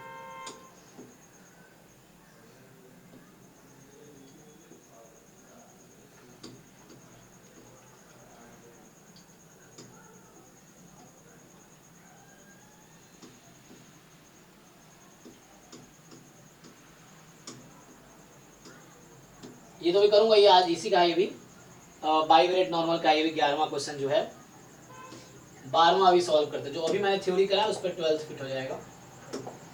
जरा इसको समझते हैं, देखो तो जितने थ्योरम्स मैंने अभी लिखा है ना उस पर ये क्वेश्चन है, समझो।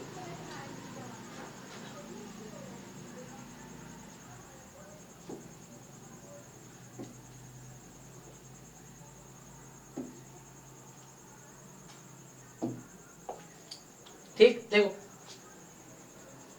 तो यहाँ पे क्या बोल रहा है कि let X Y be two independent random variable having normal 0 sigma 1 square 0 sigma 2 square. देखो पहली बात तो इंडिपेंडेंट दे दिया है तो कोई प्रॉब्लम नहीं है, तो मतलब बाईवेरिएट नॉर्मल है। यहाँ तुम लिख सकते हो चाहो तो कि एक्स वाई जो बनाएगा वो बाईवेरिएट नॉर्मल बनाएगा with 0 0 sigma 1 square sigma 2 square. Rho की वैल्यू क्या होगी, क्या लिखूं, सो रो इज ऑल्सो 0। तो इस तरह लिख सकते हैं जब इंडिपेंडेंट है तो।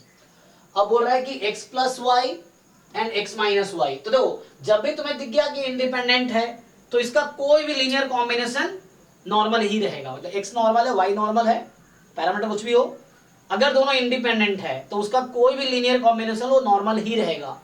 इंडिपेंडेंट है तब, अगर इंडिपेंडेंट नहीं है तो सम हो सकता है नॉर्मल ना हो, मतलब लीनियर कॉम्बिनेशन में नॉट बी नॉर्मल अगर इंडिपेंडेंट नहीं है तो, इंडिविजुअली तुम्हें अगर सिर्फ नॉर्मल दे रखा है। बट हाँ अगर बाईवेरिएट नॉर्मल बोल रखा है तो मतलब कोई भी लीनियर कॉम्बिनेशन नॉर्मल होगा।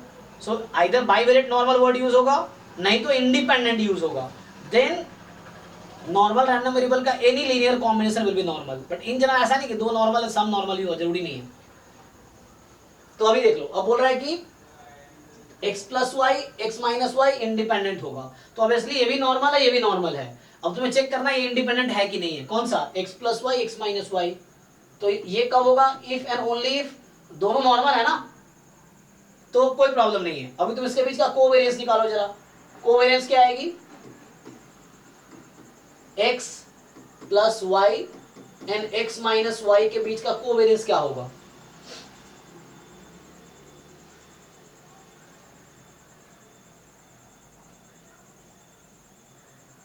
बोलो पहले कोवेरिएंस निकालो इसका।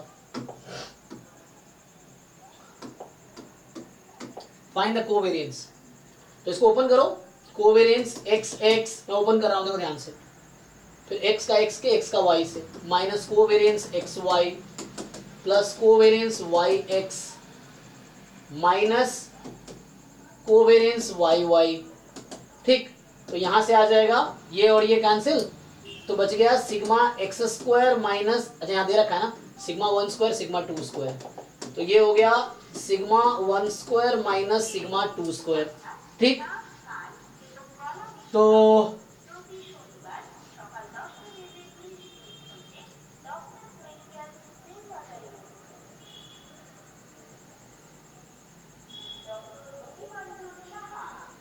ये 0 है, ये देखो ध्यान से, सिग्मा 1 लेस देन सिग्मा 2 है, तो ये क्वांटिटी क्या हो जाएगी, नॉन जीरो। और अगर कोवेरिएंस नॉन जीरो है तो क्या होता है, हाँ जी, तो ये ऑप्शन गलत हो गया। तो इंडिपेंडेंट तब होता है जब कोवेरिएंस जीरो होता है, कोवेरिएंस अगर नॉन जीरो है तो नॉट इंडिपेंडेंट। आगे 2x plus Y and x minus Y independent है इफ, तो सेम चीजें करेंगे अब बी ऑप्शन के लिए, covariance between 2x plus Y and x minus Y. तो जैसे उसको ओपन किया सेम तरीके से ओपन करो जरा देखो। सो कोवेरिएंस बिटवीन 2x x, तो 2 बाहर कर सकता हूं मैं, सो अभी लिख देता हूं 2x x minus covariance between 2x y and ठीक है ना 2x x 2x y, फिर आगे आ जाएगा y का x के साथ plus covariance between x y, क्या किया मैंने 2x x 2x y y x, तो y x लिख सकते हो, y x और x y सेम रहता है, कोवेरिएंस सिमेट्रिक है तो x y y x कर दो, कोई दिक्कत नहीं यहाँ पे। एंड लास्ट रहेगा minus covariance between y y।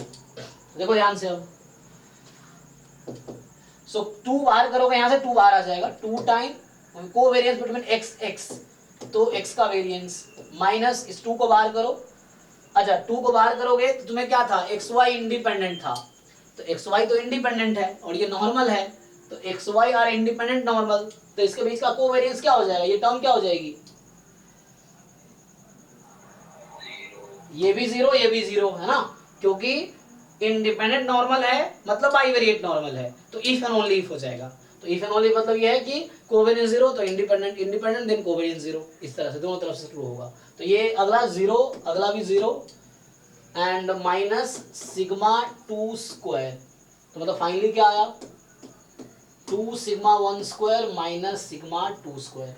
तो कहने का मतलब ये है कि हमने बी ऑप्शन के लिए कोवेरिएंस फाइंड किया, सो बी ऑप्शन के लिए कोवेरिएंस फाइंड किया, तो यहां से आ जाएगा, जब बी ऑप्शन के लिए कोवेरिएंस फाइंड किया है तो यहां से आपके पास आ जाएगा ठीक है ना, तो 2 sigma 1 square equal to yes, अगर ये इक्वल है तो ये जीरो हो जाएगा, तो अगर इक्वल है तो जीरो हो जाएगा, जीरो हो गया तो इंडिपेंडेंट हो जाएगा, है ना,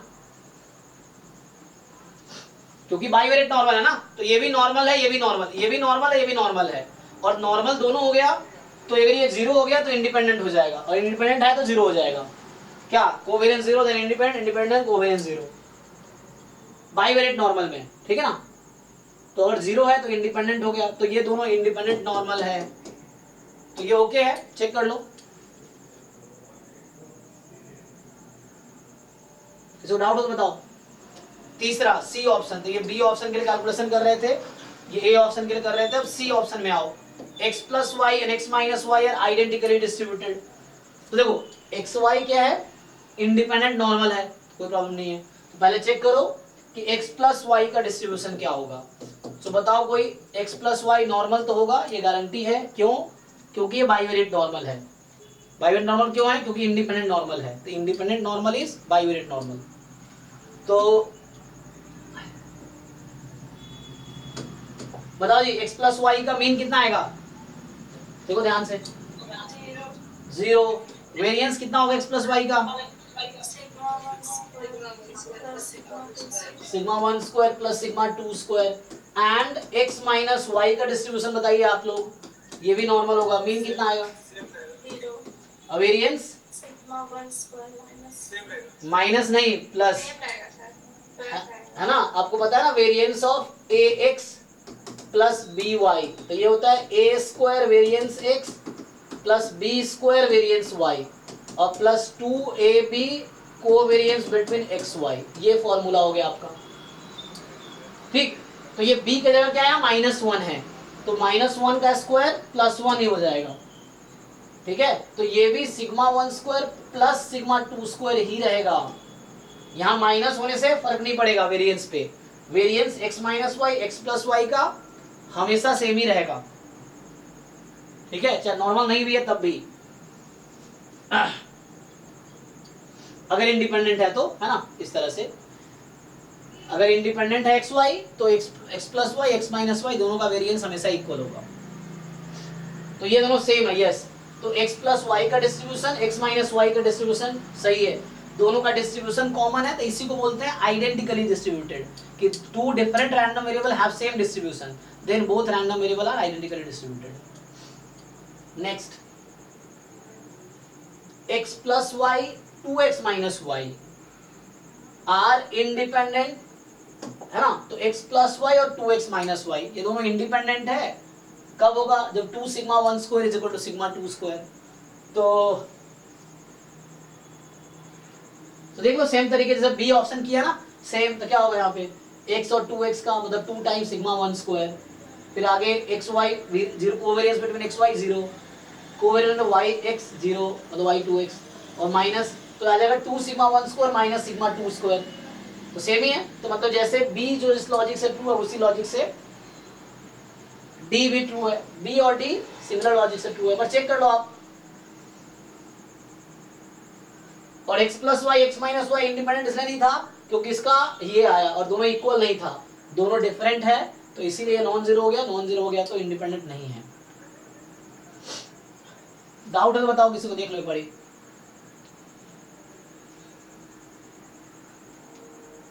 ओके चलो आगे बढ़ते हैं थोड़ा सा। तो अभी तक हमने कुछ रिजल्ट्स देखे हैं कि लाइक एक्स वाई अगर बाइवेरिएंट नॉर्मल है, तो मैं थ्योरम लिख देता हूँ है ना, तो फिर से थ्योरम लिख देता हूँ। तो यहाँ पे क्या है x1, x2, ठीक है ना, ये बाइवेरिएट नॉर्मल है with parameter μ1 μ2 sigma 1 square sigma 2 square rho. तो आपको देखना है कि तो μ1 क्या है, मैं अलग से लिख देता हूँ, μ is expectation of x1, μ2 is expectation of x2, यहाँ से sigma 1 square variance of x1 sigma 2 square variance of x2, ठीक, एंड जो रो है आपका तो वो कोरिलेशन कोएफिशिएंट है ना, सो वेयर जो रो है वो correlation coefficient between x1, x2 ये है, ठीक है। तो ऐसा आ जाएगा।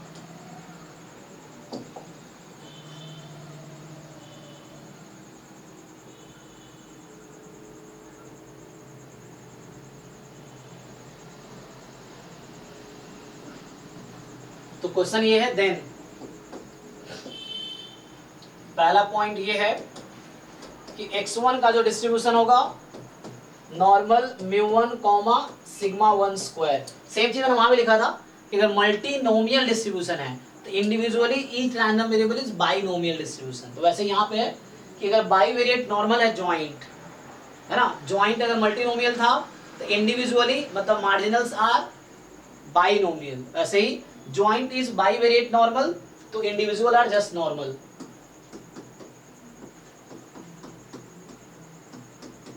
ये तो अभी आपने देखा है। ओके, दूसरी चीज कोवेरियंस तो पता ही है। अच्छा यहां से क्या आएगा, covariance between x1 x2, covariance between x1 x2 क्या आ जाएगा, रो को यूज करो, इसका फॉर्मूला यूज करो आप, रो के टर्म में बताओ।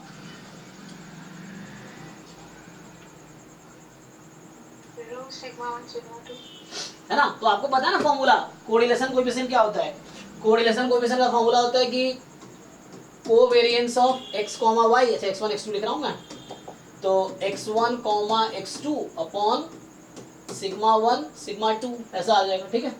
तो sigma 1 sigma 2 covariance between x1 x2 upon sigma 1 sigma 2, तो ऐसा आ जाएगा।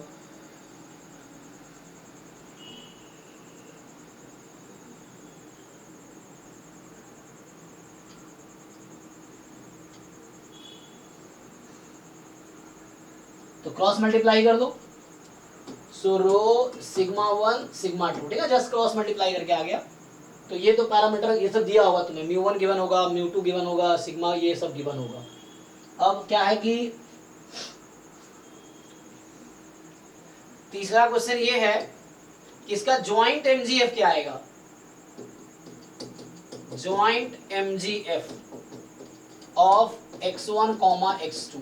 इंडिविजुअल तो आप सब लोग जानते हो ना, क्योंकि सिर्फ नॉर्मल है, तो x1 का mgf आएगा e की पावर है ना μ1t1 plus half sigma 1 square t1 square.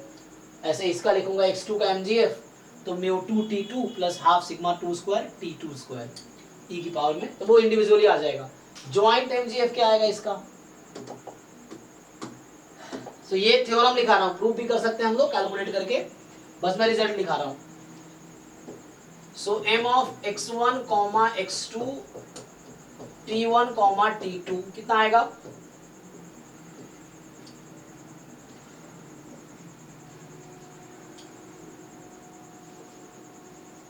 याद है किसी को? एक्सपोनेंशियल v1t प्लस v2t हाँ, हाफ e की पावर, तो एक्सपोनेंशियल म्यू1 t1 प्लस क्या लिखूं, म्यू2 t2, v2t2 हाँ, plus half sigma 1 square t1 square plus half sigma 2 square t2 square. आगे मैं अलग अलग लिख रहा हूँ, ध्यान रखना आप। r2 स्क्वायर t2 स्क्वायर हाँ, आगे क्या होगा? Plus rho sigma 1 sigma 2 t1 t2 रो सिग्मा 1 सिग्मा 2 t1 t2, ठीक है। तो इस तरीके से यहां से आ जाएगा आपके पास mu one t1 plus mu two t2 half sigma 1 square t1 square half sigma 2 square t2 square rho sigma 1 sigma 2 t1 t2।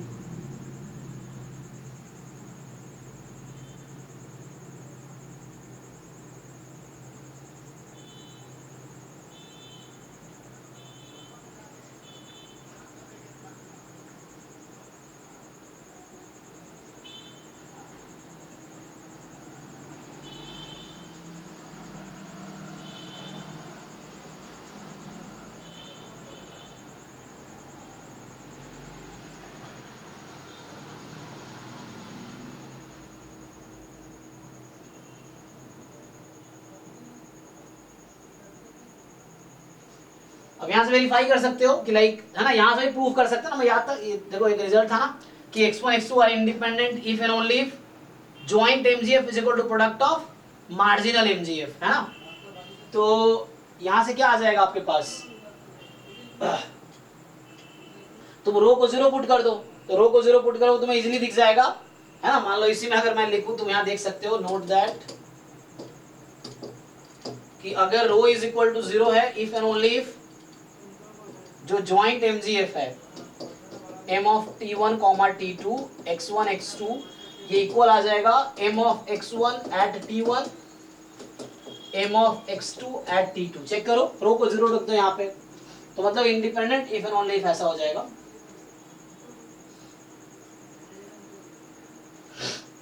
Okay, तो ये तो चलो तुम्हारा हो गया, मार्जिनल का आ जाएगा, ज्वाइंट एमजीएफ हो जाएगा।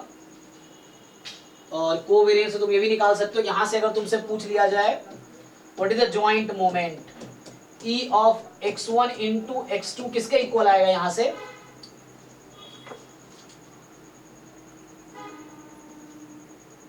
क्या लगता है?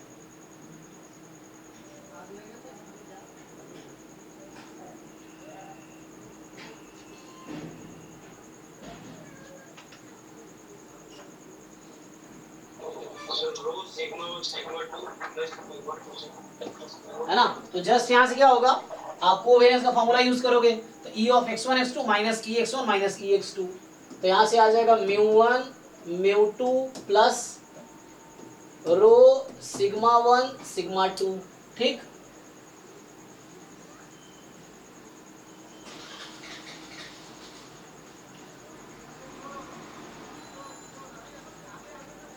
ओके, तो म्यू1 म्यू2 प्लस रो सिग्मा 1 सिग्मा 2 इस तरीके से।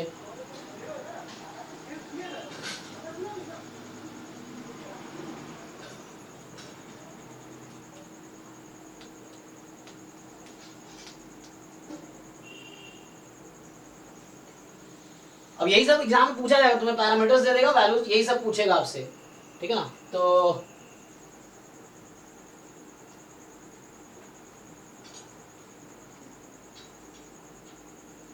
नेक्स्ट अब आता है कंडीशनल डिस्ट्रीब्यूशन। तो ये सब कुछ थ्योरम्स हैं, ठीक है ना, देख लो रिजल्ट। तो अब आते हैं कंडीशनल डिस्ट्रीब्यूशन पे।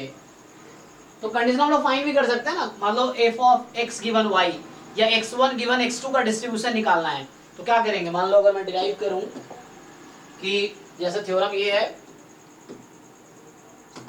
कि x1 x2 जो है हमारे पास that is bivariate normal with parameter μ1 μ2 sigma 1 square sigma 2 square rho, इस तरीके से है। ठीक, तो क्या होगा यहां से अगर आपसे पूछ ले कि what is f of x1 given x2 is equal to small x2, so हमने तो ये पढ़ा है ना हाउ टू फाइंड। सिमिलरली मुझसे पूछ ले f of x2 given x1 is equal to x1, तो हमने तो ये पढ़ा है कि हाउ टू फाइंड। तो बताओ कंडीशनल पीडीएफ कैसे निकलता है, क्या लिखूं आगे? तो joint PDF upon marginal of, यहाँ x2 है डिनोमिनेटर में, तो मार्जिनल ऑफ x2 ये आ जाएगा। अब देखो मैं कैलकुलेशन करूं और डिफिकल्ट है ना, तो आपने देखा है जॉइंट पीडीएफ क्या था, पुट करो मार्जिनल x2 का, x2 तो just normal μ2 sigma 2 square, you put that, तो बुक में प्रूफ मिल जाएगा। तो व्हाट आई एम सेइंग, इससे डिराइव करोगे तो यू विल फाइंड कि x1 गिवन x2 जो है that is also normal random variable. Parameter क्या मैं बात करता हूं, है ना, this is also normal. Similarly f of x1 x2, f of x1 at x1, so you will find that x2 given x1 is equal to x1, this is also normal, but what is the mean variance, जब हम find करेंगे तो easily दिख जाएगा क्योंकि ये normal का PDF ही बन जाएगा एट द एंड। तो at the end you will see that after dividing you will find और you can convert this into the form of PDF of univariate normal. मैं बोल रहा हूँ this is univariate normal, this is univariate normal and this is bivariate normal, and the univariate, so this will form single random variable univariate normal, so x1 given x2 will have univariate normal distribution, but होगा क्या, तो मैं यहाँ लिख देता हूँ point में। so मैं ये बोलना चाहता हूँ, so we'll get कि x1 given x2 is equal to x2, this will be normal only। बताओ भाई इसका मीन कितना आएगा, तो डिराइव करेंगे तो पता चलेगा ना। तो फॉर्मूला मैं लिख देता हूं डायरेक्टली, किसी को याद है बताओ, μ1 माइनस या प्लस, चेक कीजिए, माइनस होता है सर। पक्का? Yes sir. हाँ बताओ एक बार, मैं चेक कर लेता हूँ। तो क्या है यहाँ पे आंसर क्या है, मुझे तो प्लस दिख रहा है, आप चेक करो। हाँ बताओ आप, μ1 माइनस देन आगे rho sigma 1 upon sigma 2 in bracket x2 minus μ2। x2 है नहीं तो गलत है, आप चेक करो एक बार बुक में चेक करो। सो μ1 प्लस रो हम x1 का लिख रहे हैं, तो है ना, आप एक बार चेक कर लो, जिस बुक से आप देख रहे हो याद है उससे चेक करो एक बार।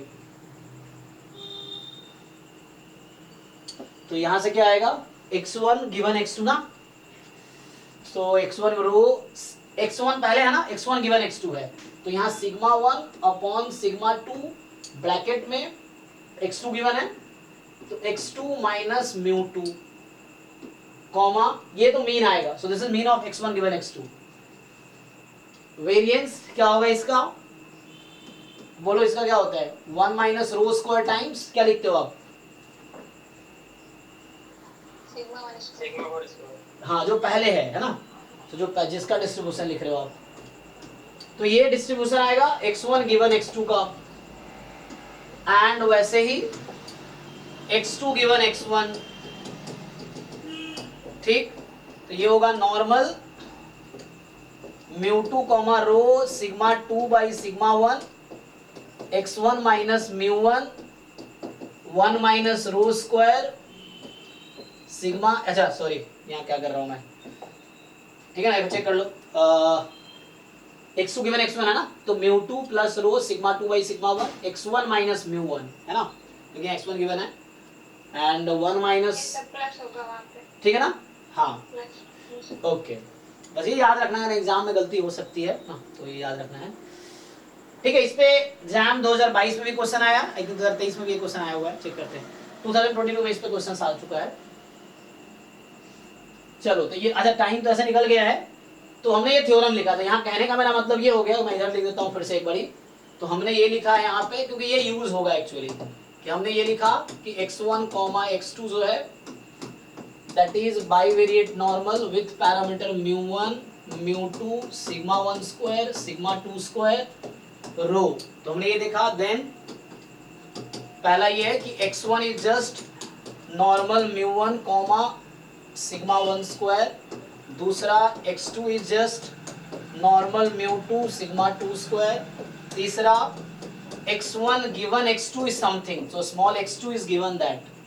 सो ये जो रैंडम है ना, इसको तो आप न्यू नाम दे सकते हो। So that is normal mu1। अच्छा, तो मैं वो लिखने के बजाय ये तो लिख ही चुका हूं मैं, तो मैं बस ये बोलना चाहता हूं यहाँ पे कि expectation of x1 given x2 is equal to x2 है ना। ये तो डिस्ट्रीब्यूशन तो लास्ट पेज पे भी लिख चुके हैं।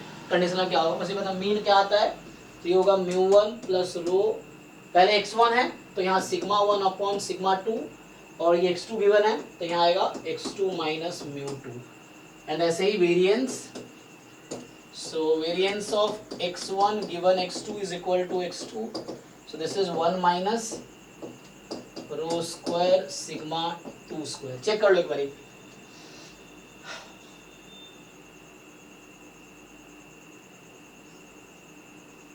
सो ये कंडीशनल आ गया। सेम थिंग आप उसके लिए लिख सकते हो, you can write the similar thing for the x2 given x1। बात बराबर ही है कि e of x2 given x1 जो होगा है ना, वैसे ही mu2 plus rho sigma 2 by sigma 1, तो यहाँ x1 गिवन x1 लिख लो। सो and variance of x2 given x1 is equal to x1, तो ये हो गया 1 minus rho square and sigma 2 square, ऐसा आ जाएगा। चलो ऊपर सिग्मा 1 एक मिनट रुक जाओ। 1 minus rho square sigma 1 square 4 square. अच्छा, यहाँ गलती से लिख दिया। हाँ, ठीक है, चेक कर लो एक बार है ना। सो जो यहाँ पे पहले है x1 x2 है तो यहाँ x2 आएगा x2, और यहाँ वेरिएंस में x1 है तो x1 का आएगा। सो हमने आज थ्योरी किया है, इसको नेक्स्ट क्लास में इस पे क्वेश्चंस करते हैं। अभी ट्राई कर सकते हो तो आप जैसे जो भी बुक है बाइवेरिएट नॉर्मल कोई भी बुक देख लो। सो उसमें जस्ट एक बार गो थ्रू हो जाओ, just you just read and definition examples try करो। एक्साइज भी ट्राई कर सकते हो। नेक्स्ट क्लास में मैं कुछ क्वेश्चंस कराऊंगा, आप भी कुछ भेज सकते हो। कुछ क्वेश्चन ऐसा है जो आपको समझ ही ना आए, मान लो सॉल्व नहीं हो रहा, तो आप भेजना, फिर उसको हम सॉल्व करेंगे नेक्स्ट क्लास। नेक्स्ट क्लास में बाइवेरिएट। हाँ, प्रीवियस स्लाइड। ओके, एक मिनट ये क्या हो रहा है।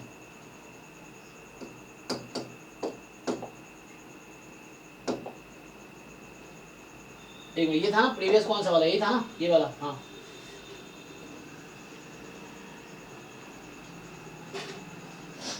तो नेक्स्ट क्लास में क्वेश्चन करते हैं। थ्योरी तो यही है।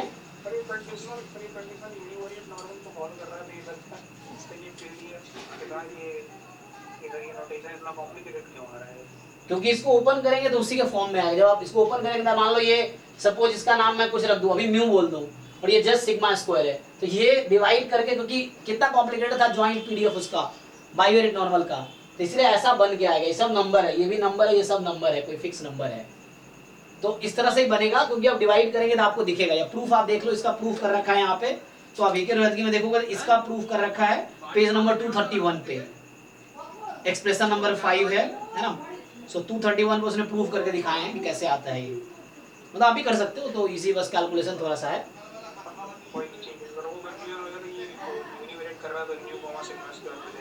हाँ, वही म्यू कॉमा सिग्मा स्क्वायर ही है, लेकिन म्यू के प्लेस पे जब डिवाइड करोगे तो बनेगा 1/√2 पाई सिग्मा e की power minus half x minus mu upon sigma whole square. तो उस म्यू के प्लेस पे ये पूरा बन के आएगा, और सिग्मा के प्लेस पे ये, सिग्मा स्क्वायर के प्लेस पे ये बन के आएगा स्टैंडर्ड फॉर्म में लाने के बाद।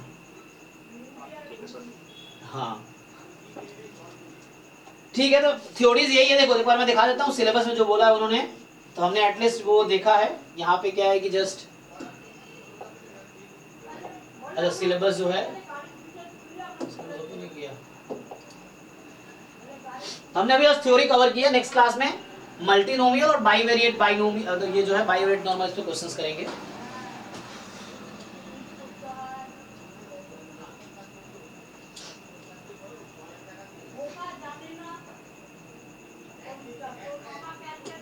भैया इसमें क्या क्या पढ़ना था मुझे, बाईवेरिएट नॉर्मल में क्या क्या पढ़ना था ये देख रहा हूँ जस्ट, कि क्या क्या देखना था हमें। ये कह रहा है कि देखो बाईवेरिएट नॉर्मल में क्या है, पीडीएफ वो देख लिया हमने, मार्जिनल क्या है नॉर्मल ही आएगा, कंडीशनल क्या है जो लास्ट में लिखा है x1 given x2 x2 given x1 वही है, एंड रिलेटेड प्रॉपर्टीज, तो वही रिलेटेड प्रॉपर्टीज वही हो गया कि independent if and only for वो जीरो, और वो सब जो था कि लीनियर कॉम्बिनेशन कब नॉर्मल होगा कब नहीं होगा, तो वो सब था। तो जो थ्योरीज है वो मैंने कवर कर दिया है, अब क्वेश्चंस करने पर बाकी है। तो जो भी इसने कहा है कि क्या है ये होता है, इसका मार्जिनल क्या है, कंडीशनल क्या है, प्रॉपर्टीज कुछ देख लो, तो वो सब हमने डिस्कस किया है। तो ये हो गया, मतलब थ्योरीज कंप्लीट हो गई, क्वेश्चंस अभी नेक्स्ट क्लास में, इस पे बेस्ड क्वेश्चंस मैं अभी करूंगा नेक्स्ट क्लास में, है ना। दैट इज जो भी क्वेश्चंस बाईवेरिएट नॉर्मल या मल्टीवेरिएट डिस्ट्रीब्यूशन पे आप एक बार या तो कलेक्ट कर लेना, या हमारे पास डिस्ट्रीब्यूशन है ना, पीडीएफ है, असाइनमेंट ट्राई करना।